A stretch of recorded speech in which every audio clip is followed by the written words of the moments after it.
Hey everyone, this is Jordan from Sleeklens.com, and in this video I'm going to show you how to edit your photos only using brushes. I'm not going to do any sort of global edits whatsoever. I'm just going to paint in the edits that I want using the Sleeklens.com brushes.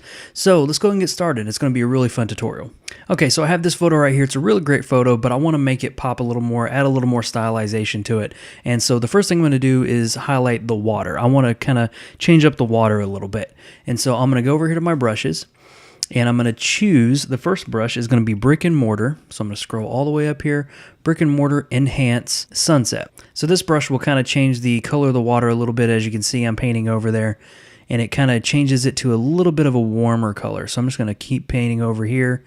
Make sure I get all of the areas right there. And I'm also going to go ahead and paint this up to see how it looks. I'm going to paint the grassy area. Kind of adds another color change here, another warmer color change. Just going to paint all of that. There we go. All right. The next brush we're going to do is we're going to do a water definition brush, but we're not going to do it on the water. We're actually going to do it on the mountain back here.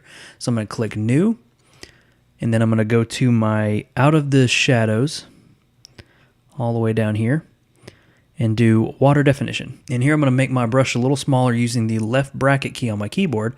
As you can see, it gets smaller here. Using the right bracket key, it makes it larger. And all I'm going to do is paint over the mountains. And you can see the kind of detail and color contrast that it gives.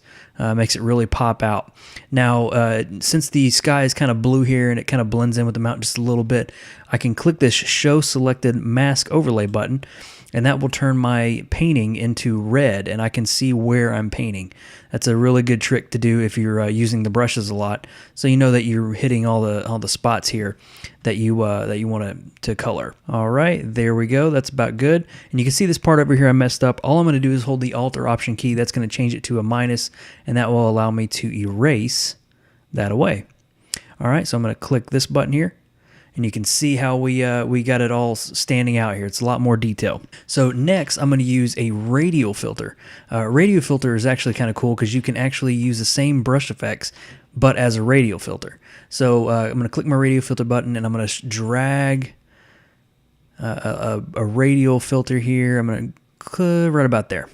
All right, now I'm going to change the effect to A Winter's Tale Light Add Golden Sun. So I'm going to go all the way up here to A Winter's Tale Light Add Golden Sun, and you can kind of see it gives it a really reddish color, kind of changes the temperature a little bit. Actually looks pretty cool. I like it. So now the last brush I'm going to do is I'm just going to click on my brush here.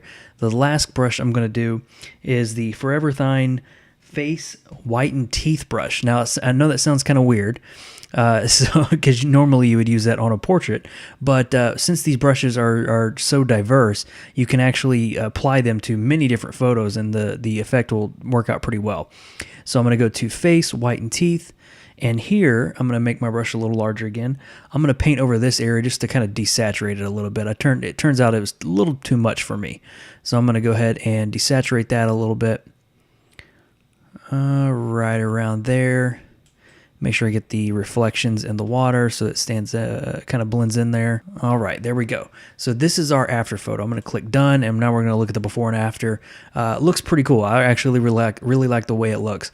Adds a little more stylization to it. This is more kind of like a postcard photo, but this is kind of like a more artistic photo, and I think it turned out pretty well. So I hope you enjoyed that tutorial on how to use brushes only to edit your photos. That'll give you kind of a good starting point to start using the brushes on how to use them. So I hope you guys enjoyed that video. This is Jordan from Sleeklens.com, and I'll see you in the next one.